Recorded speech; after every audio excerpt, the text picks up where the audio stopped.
4 आतंकियों के स्केच किए जारी। हर आतंकी के सर पर 5-5 लाख रुपए का इनाम। आतंकियों की जानकारी देने वाले की गुप्त रखी जाएगी पहचान।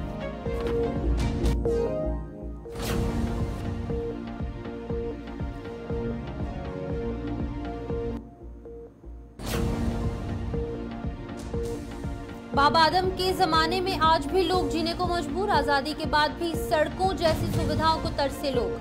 बसोली के प्रेता नगरोटा पंचायत की अनदेखी का शिकार।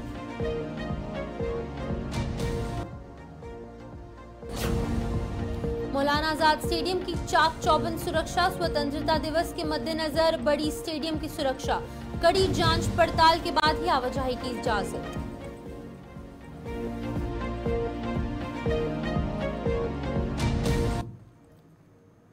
नमस्कार, जम्मू कश्मीर का एक खास बुलेटिन देख रहे हैं आप और मैं हूं आपके साथ शिपवन शर्मा। तो चलिए शुरुआत करते हैं बुलेटिन की। जिला कठुआ के बदनोता में हुए आतंकी हमलों और आतंकियों के साथ मुठभेड़ के बाद सुरक्षा बलों ने उन्हें मार गिराने के अभियान में तेजी लाई है। इसी कड़ी में जिला कठुआ ने 4 यहां पर आतंकियों के स्केच जारी किए हैं और पुलिस के मुताबिक ये चारों आतंकी मल्हार, बनी और सयूज धार के ढोकों में देखे गए हैं और इन चारों आतंकियों पर 5-5 लाख रुपए का इनाम रखा गया है और जो भी व्यक्ति इन आतंकियों की सूचना पुलिस को देगा उसे ये इनाम दिया जाएगा और उसकी पहचान गुप्त भी रखी जाएगी। आपको बता दें, बड़ा अभियान यहां पर छेड़ा जा चुका है। जिला कठुआ पुलिस द्वारा यहां पर कड़ी सुरक्षा के बीच में अभी भी सभी इलाकों की घेराबंदी कर वहां पर तलाशी अभियान किए जा रहे हैं और इसी बीच बड़ी खबर यह है कि 4 आतंकियों के स्केच यहां पर जारी किए गए हैं जिन पर 5-5 लाख रुपए का इनाम भी वो घोषित जो है वो किया गया है। तो इस पर जानकारी देने के लिए रंजीव मेहता हमारे साथ ज्वाइन कर चुके हैं कठुआ से। रंजीव, इस हवाले से जानकारी दीजिएगा जहां पर 4 स्केचेस जारी किए गए हैं, 5-5 लाख रुपए का इनाम भी घोषित किया गया है। देखिए शिपन, मैं बताऊं कि कठुआ पुलिस के एसएसपी इनायत अली चौधरी ने आज सुबह एक ट्वीट करके जानकारी दी जिसमें 4 आतंकी जो 8 जुलाई को सेना के काफिले पर हुए हमले के आरोपी बताए जा रहे हैं, उनके 4 स्केचेस जारी किए जिनको मल्हार के ढोक और बनी और सियोज दकार में आखिरी बार देखे जाने के समाचार के बाद एक स्केच जारी किया गया इन चारों का और वहां पर नाम भी रखा गया कि हर एक पर 5-5 लाख रुपए का इनाम है। एसएसपी कठुआ ने बताया कि ये चारों जैश-ए मोहम्मद जो आतंकवादी संगठन है उससे ताल्लुक रखते हैं और इनको इस इलाके में जो सेना पर हमला हुआ था उसमें ये शामिल थे और इनकी धरपकड़ के लिए तब से जब हमला हुआ तब से लेकर आज तक वहाँ इस इलाके में घेराबंदी की जा रही है और तलाशी अभियान है बड़े पैमाने पर भी शुरू किया गया था। लेकिन उसके बावजूद भी इनके अभी तक ये पुलिस की पकड़ में नहीं आए हैं। लेकिन 100 से अधिक लोगों को पूछताछ के लिए पुलिस ने हिरासत में भी लिया था। 2 लोग थे जो जिन पर आतंकियों की मदद करने का आरोप था, उन पर मामला भी दर्ज किया गया। उसके बाद से लगातार पुलिस जो है इन आतंकियों को न्यूट्रलाइज करने के लिए अभियान जो है वो छेड़े हुए है।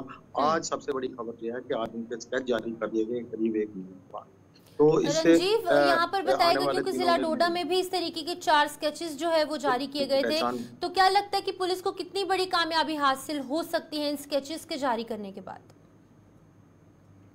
देखिए शिपन, मैं बताऊं कि कामयाबी की बात करूं पुलिस की, तो जब स्केचेस जारी होते हैं तो जरूर जिन्होंने देखे होंगे उनको उनके साथ पूछताछ करके उनके सामने बैठकर स्केचेस जो है टेक्निकल टीम के लोग होते हैं पुलिस के, वो बनाते हैं। तो इससे पूरा साफ जाहिर हो जाता है कि अगर इस तरह के लोग जिस तरह के स्केचेस में दिखाई दे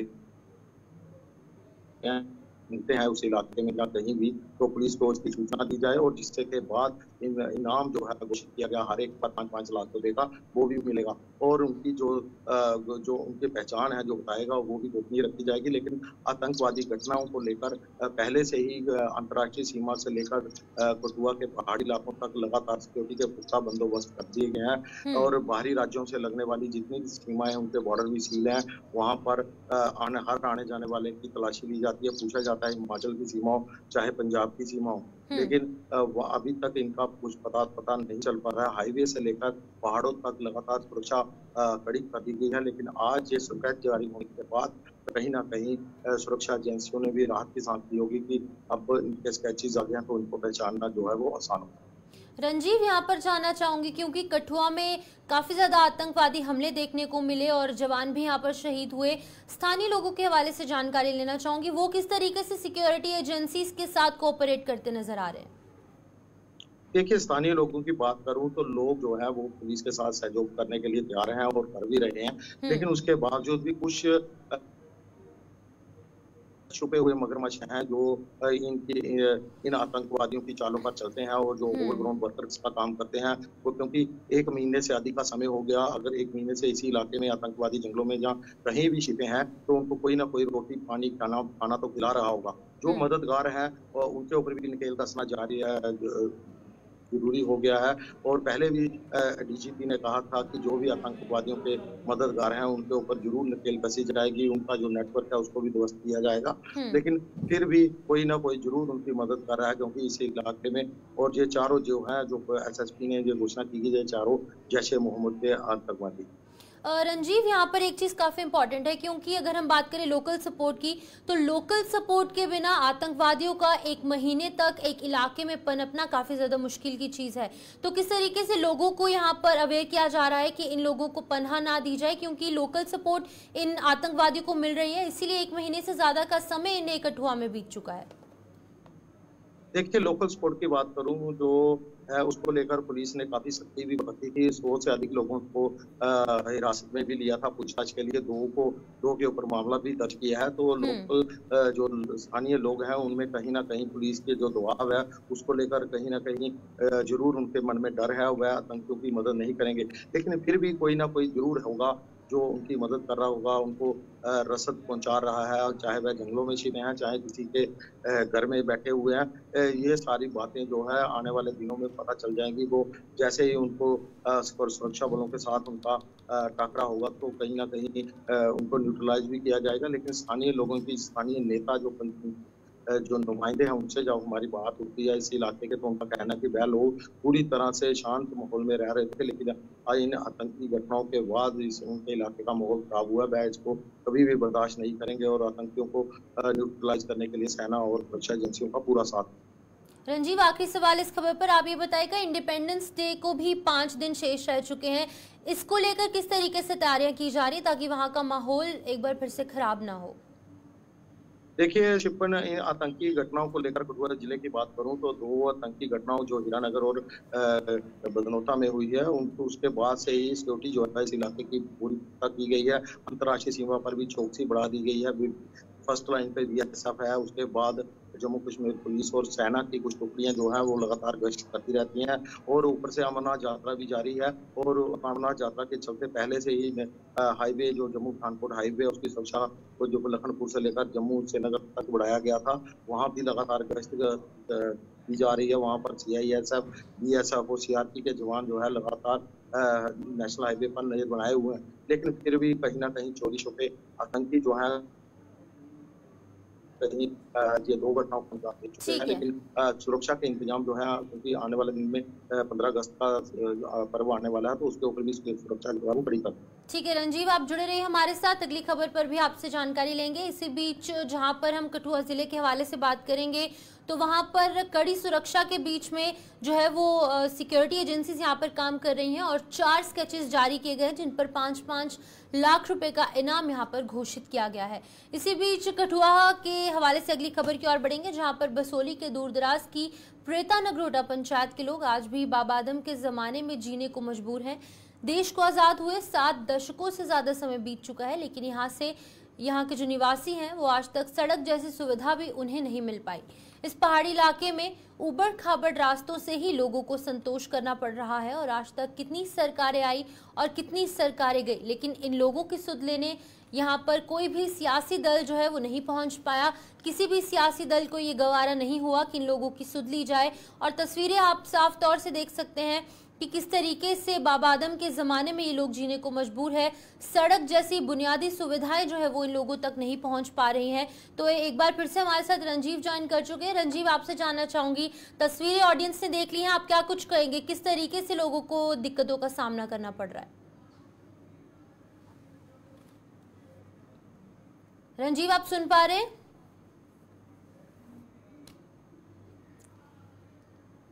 चलिए, तस्वीरें आप देख सकते हैं। यहाँ पर तमाम जो लोग हैं, कठुआ वासी हैं, उन्हें इन चीज़ों से गुजरना पड़ रहा है, इन उबड़ खाबड़ रास्तों से गुजरना पड़ रहा है और तमाम लोगों को काफ़ी ज़्यादा दिक्कतें पेश आ रही हैं।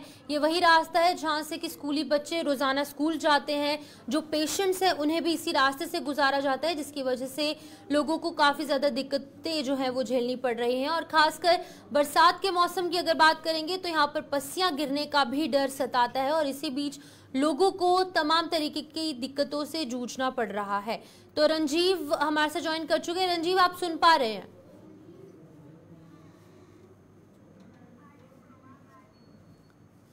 जहां पर उबड़ खाबड़ रास्तों से ही लोगों को संतोष करना पड़ रहा है। और अगर इलाके की बात करेंगे तो जिला कठुआ के बसोली के दूर दराज इलाके की ये तस्वीरें आप तक है, जहां पर कि लोगों को काफी ज्यादा दिक्कतें इस रोड की वजह से झेलनी पड़ रही हैं। रंजीव हमारे साथ ज्वाइन कर चुके हैं। रंजीव, आप बताइएगा क्या कुछ जानकारी है जहां पर लोगों को काफी ज्यादा दिक्कतें हो रही है? बिल्कुल देखिए, आपने तस्वीरों में साफ तौर पर देखा कि इलाके का विकास कितना है। लोग, क्योंकि आज तक लोगों को गुजरने के लिए रास्ता नहीं है। ये इलाका है बसोली की नगरोटा प्रेता नगरोटा पंचायत का। यहाँ पर जिसकी वार्ड नंबर 1 और 5 और 8 जो है वो पूरी तरह वहाँ पर विकास जो है पिछले कई आजादी के बाद हुआ ही नहीं है। लोगों का कहना है कि वहाँ पर सिर्फ 2 लाख रुपया सड़क के लिए आया था, उसमें से भी आधे पैसे खर्च हुए और जो ग्रामीण विकास विभाग है उसकी तरफ से आधे पैसे ही खर्च कर दिए गए और उसके बाद ही काम को बंद कर दिया। लेकिन इस तरह की शिकायतें वहाँ पर लगातार आ रही है। लोगों का कहना है कि ना तो कोई गली बनी है, ना तो उनकी कोई नाली बनाई गई है, ना रास्ता है। लोगों को आज के डिजिटल जमाने में, डिजिटल युग में भी लोगों को आज भी पैदल जाना पड़ता है अपने गंतव्य के लिए और खासकर स्कूली बच्चों को बड़ी मुश्किलात का सामना है, क्योंकि आप बरसात के दिन है, पहाड़ी एरिया है, संकरिया एरिया हुआ है, वहाँ पर पस्सियाँ गिरने का हमेशा डर बना रहता है। लेकिन लोगों को मुश्किलात जो है वो लगातार, क्योंकि लोगों को मूलभूत सुविधाएं जो है वो उनकी मिल रही। एक तरफ लोगों का कहना है कि सरकार बड़े-बड़े दावे करती है विकास के, लेकिन उनके लिए विकास अभी कोसों दूर है। तो इस खबर के हवाले से हमने जब स्थानीय लोगों से बात की तो उन्होंने कहा कि बिजली और पानी भी उनको जो है पर्याप्त सुविधा में नहीं मिलता। अगर बिजली उनके इलाके में कभी-कभार आती भी है तो जब फिर लो वोल्टेज के कारण उनके जो बल्ब है वो बिल्कुल दीपक की तरह जलते हैं, जिसमें बच्चों को पढ़ना भी काफी मुश्किल हो जाता है। रात को वह लोग दिन के उजाले में ही खाना बनाकर जल्दी ही सो जाते हैं, क्योंकि लाइट होती नहीं और रात को बाहर निकलना या देखना उनके लिए मुमकिन नहीं है। तो इस तरह से लोगों ने सरकार के इन दावों को उनकी पोल खोलते हुए बताया कि उनके लिए अभी तक गुलामी है, क्योंकि रंजीव यहाँ पर बताएगा क्या कंसर्न डिपार्टमेंट के ऑफिशियल्स द्वारा इन लोगों की सुध ली गई? क्या उन्होंने इस इलाके का निरीक्षण किया है? क्या उनसे पूछताछ की गई कि किस तरीके से लोगों को दिक्कतें पेश आ रही है? इन लोगों की परेशानी का हल निकालने की कोशिश किसके द्वारा की गई? देखिए, जब भी हमने ऑफिशियल से बात करने की कोशिश की तो उनका कहना था कि पहले पंचायतें जो थी वो वही विकास करती थी, क्योंकि पंचायत को पूरी पावर्स दी गई थी, वही पैसे निकालते थे, वही प्लान बनाते थे।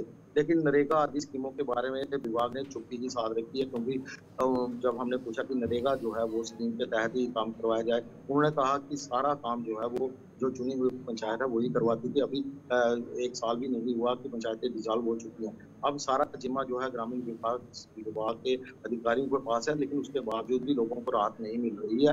तो लोगों का साफ तौर पर इल्जाम है कि सरकार उनके लिए कोई भी विकास कार्य नहीं कर रही। अब देखिए रंजीव, कितनी सरकारें आई हैं और कितनी सारी सरकारें यहाँ पर चली गई, तो क्या लगता है कि इन लोगों की सुध लेने वाला आने वाले सालों में भी कोई नहीं नजर आ रहा? क्योंकि लोग जो है बाबा आदम के जमाने में यहाँ पर जीने को मजबूर हैं। 7 दशक बीत चुके हैं, 70 सालों के बीच में भी ये सड़क जो है वो नहीं बन पाई। वहीं पर सेंट्रल गवर्नमेंट द्वारा अलग अलग स्कीम्स लागू की गई है, PMGSY जैसी स्कीम्स है। क्या लगता है कि क्यों इन लोगों को नजरअंदाज किया जा रहा है?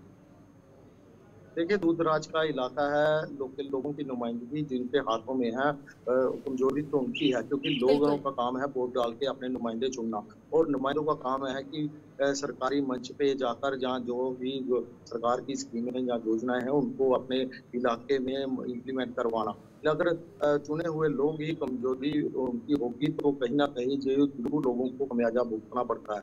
अगर पंच सरपंच जो इलाके के होते हैं, DDC, BDC, अगर वह लोग स्ट्रांग है और पारदर्शिता से काम करते हैं। तो क्योंकि जो डीडीसी चेयरमैन है वह भी कसौली इलाके से ही संबंधित है, कठुआ जिले का। तो उनके इलाके में भी अगर विकास ऐसा होगा तो फिर तो ऐसा लगता है कि जमीनी स्तर पर जो काम है वो नहीं हो पा रहा। जमीनी स्तर पर किसी ने जाकर देखा नहीं है। सारे ऑफिसों में बैठकर सिर्फ आंकड़े जुटाते रहते हैं, लेकिन जब लोगों के बीच जाना हो तो वहाँ पे जाके ग्राउंड रियलिटी का पता चलता है कि लोगों का विकास कितना हुआ है, कितना नहीं। ठीक है रंजीव, बहुत बहुत शुक्रिया तमाम जानकारी देने के लिए। रंजीव मेहता यहाँ पर कठुआ के हवाले से अपडेट कर रहे थे, जहाँ पर लोगों को काफ़ी ज़्यादा दिक्कतें पेश आ रही हैं क्योंकि सड़क की हालत खस्ता है, लोगों के घरों तक पानी नहीं पहुँच पा रहा, बिजली की आपूर्ति भी सुचारू नहीं है और वहीं पर कंसर्न डिपार्टमेंट जो है वो आंखें मूंद कर सोया हुआ है और कोई भी इन लोगों की सुध लेने वाला नहीं है। इसी बीच अगली खबर की ओर बढ़ेंगे। स्वतंत्रता दिवस को मात्र 5 दिन रहते हैं और इसको लेकर जम्मू में मौलाना आजाद स्टेडियम यानी कि MS स्टेडियम की सुरक्षा व्यवस्था चाक चौबंद कर दी गई है। मौलाना आजाद स्टेडियम को जम्मू कश्मीर पुलिस ने अपने घेरे में ले लिया है और यहाँ पर आम लोगों की आवाजाही पर रोक लगा दी गई है। हालांकि स्टाफ और खिलाड़ी जो हैं वो अंदर बाहर जो है वो जा सकते हैं, उनकी आवाजाही जो है वो सुचारू है, उन्हें इजाज़त दी गई है और कड़ी पूछताछ के बाद ही उन्हें भी भीतर जाने की इजाज़त यहाँ पर दी जा रही है। आपको बता दें कि MS स्टेडियम में मेन तकरीब जो है वो यहाँ पर मुनक्कद की जाती है, मेन प्रोग्राम जो है वो यहीं पर होता है, जिसकी वजह से यहाँ पर सुरक्षा व्यवस्था चाक चौबंद कर दी गई है। इस खबर पर जानकारी देने के लिए विकास कुमार हमारे साथ ज्वाइन कर चुके हैं। विकास, आप बताइएगा किस तरीके के सिक्योरिटी के इंतजाम यहाँ पर MS स्टेडियम के बाहर देखने को मिल रहे हैं? जैसे कि आपको बता दें कुछ ही दिन के बाद जो है इंडिपेंडेंस डे है और उसी के चलते जो है यहाँ पे MS स्टेडियम में जो है इस वक्त उसको पूर्ण रूप से जो है बंद कर दिया गया है। कोई भी आने जाने वाले वाहन को अंदर जाने नहीं दिया जा रहा है, इजाजत नहीं दी जा रही और पूरी चेकिंग करने के बाद ही उन गाड़ियों को जो है अंदर जाने दिया जा रहा है। और बात करें खिलाड़ियों की, MS स्टेडियम के अंदर जो है खिलाड़ी जो है प्रैक्टिस करते हैं, उनसे भी जो है कड़ी पूछताछ करने के बाद जो ही पूरी चेकिंग करने के बाद ही उनको जो है अंदर जो है छोड़ा जा रहा है। और सुरक्षा की बात की जाए तो आप गेट पे देख सकते हैं काफी ज्यादा सुरक्षा का पुख्ता इंतजाम यहाँ पे किया गया है। जिस तरीके से इंडिपेंडेंस डे की जो है अंदर जो है परेड होनी है, फ्लैग की होस्टिंग होनी है, उसी के चलते यहाँ पे सारा इंतजाम जो है वो किया गया है। सुरक्षा एजेंसी भी जो है इस वक्त अलर्ट है और उनका कहना है कोई भी किसी भी तरीके की जो चूक जो है यहाँ पे नहीं होगी और पूरा इंतजाम जो है वो हमारी तरफ से किया गया है। जो है वो MS स्टेडियम में होता है, किस तरीके से तैयारियां इस मेन प्रोग्राम को लेकर की जा रही है, खिलाड़ियों में कितना उत्साह है, जो पार्टिसिपेट इस प्रोग्राम में करेंगे उनमें कितना उत्साह देखने को मिल रहा है? जी, स्कूली बच्चे जितने भी हैं वो यहाँ पे जो है अभ्यास कर रहे हैं। अलग अलग कार्यक्रम की जो प्रस्तुति है वो यहाँ पे देखने को मिलेगी आपको 15 अगस्त में। जो है सुबह से लेके जो बच्चे जो है 11 बजे तक जो है यहाँ पे प्रैक्टिस करते हैं, अभ्यास करते हैं। हर तरीके की जो है प्रस्तुति यहाँ पे करने के लिए, जैसे हम आपको बता दें कार्यक्रम संगीत जो है लोक संगीत पे यहाँ पे कार्यक्रम जो है 15 अगस्त को वो बच्चे दिखाएंगे और NCC के कैडेट जो बच्चे हैं वो भी यहाँ पे अपनी जो है प्रस्तुति दिखाएंगे। और जवान की बात करें, जो जितने भी हमारे जम्मू कश्मीर के जवान हैं पुलिस डिपार्टमेंट के, वो भी यहाँ पे अपना परिश्रम दिखाएंगे 15 अगस्त की इस जो है फ्लैग होस्टिंग पे। और ये काफी अच्छा यहाँ पे इंतजाम जो है प्रशासन के द्वारा किया जा रहा है। अंदर भी जो है काम जो है पूरा इंडिपेंडेंस डे के लिए किया जा रहा है और बाहर भी आप देखिए इंतजाम जो है सुरक्षा जो है पूरा जो है तैनात है। जी, MS स्टेडियम के हवाले से अपडेट किया। इन जनरल अगर हम पूरे जम्मू की बात करेंगे तो किस तरीके से सिक्योरिटी के वहाँ इंतजाम है, क्योंकि हमने देखा कि जम्मू में थोड़ा सा टेंस सिचुएशन यहाँ पर पिछले दिनों देखने को मिली, तो किस तरीके से लोगों से पूछताछ की जा रही है, हाईवे के हवाले से भी बताएगा और अन्य जो रेजिडेंशियल एरियाज है वहाँ पर किस तरीके की सुरक्षा के इंतजाम है? जी, आपको बता दें जिस तरीके से जो है 15 अगस्त जैसे जैसे पास आता है तो सुरक्षा एजेंसियां जो है वो अलर्ट पे हो जाती है और जम्मू के अलग अलग जिलों पे अगर हम बात करें अलग अलग क्षेत्र में जो है तलाशी अभियान जो है वो भी चलाए जा रहे हैं। गाड़ियों की जो है चेकिंग की जा रही है और नाकों की बात करें जगह जगह जो है नाके जो है वो लगाए गए हैं पुलिस के द्वारा। और जितने भी लोग हैं अगर किसी पे शक की आशंका है तो पूरी उसकी चेकिंग जो है गाड़ी की जाती है, सार्वजनिक की जाती है। तो पूरा अभियान जो है यहाँ पे चलाया जा रहा है 15 अगस्त को देखते हुए। तो ये सारा बंदोबस्त जो है पुलिस के द्वारा जो है सुरक्षा एजेंसी के द्वारा जो है इन्वेस्टिगेशन जो है ये फैसला किया। ठीक है विकास, बहुत बहुत शुक्रिया तमाम जानकारी देने के लिए। विकास कुमार यहाँ पर सुरक्षा के हवाले से अपडेट कर रहे थे। इंडिपेंडेंस डे के चलते जो मेन प्रोग्राम यहाँ पर एमएस स्टेडियम में होने हैं उसको लेकर सुरक्षा एजेंसी अलर्ट पर है। जो खिलाड़ी जो इस प्रोग्राम में भाग लेंगे उनमें भी काफी ज्यादा उत्साह देखने को मिल रहा है। खास तौर पर सुरक्षा के हवाले से अगर बात करेंगे तो जिस तरीके से सिचुएशन थोड़ी सी टेंस जम्मू डिवीजन में देखने को मिल रही है कुछ दिनों से, इसी के चलते सुरक्षा एजेंसियां जो है वो हाई अलर्ट पर है। सभी लोगों से पूछताछ करने के बाद ही एमएस स्टेडियम के अंदर दाखिल होने की इजाजत उन्हें दी जा रही है। इसी बीच डोडा के हवाले से बात करेंगे, जहां पर जीएमसी डोडा की ओर जाने वाली जो सड़क है इस मार्ग पर अवैध पार्किंग मरीजों के लिए खतरा जान साबित हो रही है।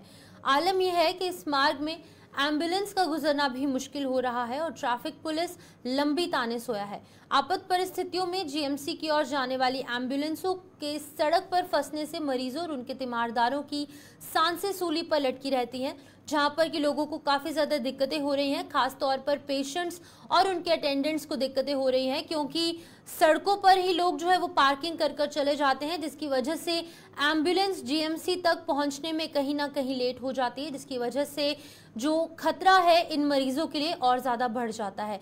तस्वीरें आप देख सकते हैं कि ट्रैफिक जैम की स्थिति उत्पन्न हो जाती है, क्योंकि बड़ी बड़ी गाड़ियां जो है वो यहाँ पर रोड के किनारे लगा दी जाती हैं, अवैध पार्किंग की जाती है, जिसकी वजह से लोगों को दिक्कतें हो रही हैं। और खास तौर पर जीएमसी डोडा की ओर जो सड़क जाती है वहां पर अवैध पार्किंग कर दी जाती है और ट्रैफिक विभाग जो है वो इसको लेकर कोई भी कड़ा रुख अपनाते नहीं नजर आ रहा। तो इस खबर पर जानकारी देने के लिए विकास मनहास डोडा से हमारे साथ ज्वाइन कर चुके हैं। विकास, इस हवाले से आप जानकारी दीजिएगा, क्या लगता है आपको कि ट्रैफिक विभाग को किस तरीके से कदम उठाने चाहिए इसको लेकर?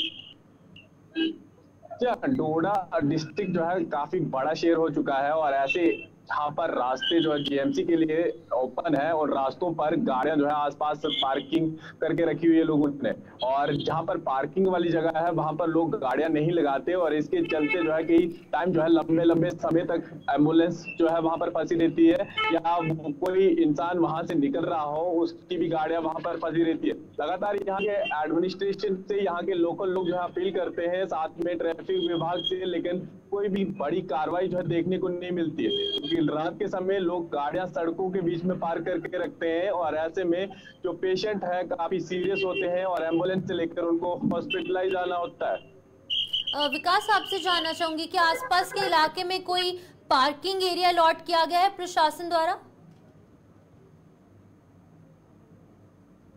के अंदर लगभग 14 से 15 पार्किंग जो है अलॉट की गई है, जहां पर लोगों को गाड़ियां रखी है, लेकिन लोग जो है अपनी 10-10 लाख की गाड़ियां लेने के बाद भी सड़कों पर रखेंगे और चालान भरेंगे, लेकिन कई जगहों पर चालान भी नहीं होते हैं। ऐसे में जो वाली जगह उनको सेफ लगती है वहां पर रात के समय गाड़ी लगाने के बाद वो अपने घरों की ओर चला जाते हैं। ऐसे में कई लोग जो है काफी दिक्कत का सामना करते हैं, और अगर ऐसे में कई इमरजेंसी हो, फायर इमरजेंसी किसी टीम को निकलना हो, तो मुझे लगता है कि काफी लंबा समय लग जाएगा और कई इस तरह की भयानक हादसा भी सामने आ सकता है। विकास, आपसे जानना चाहूंगी, क्या ट्रैफिक विभाग को इस परेशानी से अवगत करवाया जा चुका है? क्या ट्रैफिक विभाग को पूरा पता है और आसपास दिन में निगरानी रखी जाती है, लेकिन दिन के समय में भी यहाँ पर जगह जगह पर गाड़ियां पार्क लगी होती है और सड़कों के बीच में होती है, और कई लोग जो है उस रास्ते से जब हॉस्पिटलाइज के लिए जाते हैं यानी हॉस्पिटल के लिए जाते हैं काफी दिक्कत का सामना करना पड़ता है। कई लोगों को लंबे समय तक इंतजार करना पड़ता है, तो ऐसे में लोकल लोग वहां से अपील भी करते हैं कम से कम इस रास्ते को खुला रखा जाए ताकि उनको आने जाने में कोई दिक्कत का सामना न करना पड़े। ठीक है विकास, बहुत बहुत शुक्रिया तमाम जानकारी देने के लिए। विकास मनहास यहाँ पर डोडा से अपडेट कर रहे थे किस तरीके से यहाँ पर जो पेशेंट्स है और साथ ही साथ उनके अटेंडेंट्स जो है उन्हें काफ़ी ज़्यादा दिक्कतों का सामना करना पड़ रहा है, क्योंकि लोग जो है अवैध पार्किंग कर यहाँ से चले जाते हैं, जिसकी वजह से जो अटेंडेंट्स है और साथ ही साथ जो पेशेंट्स हैं उन्हें काफ़ी ज़्यादा दिक्कतें पेश आ रही हैं। तो फिलहाल इस बुलेटिन में इतना ही, मुझे दीजिए इजाज़त और आप जुड़े रहिए गुलिस्तान न्यूज़ के साथ।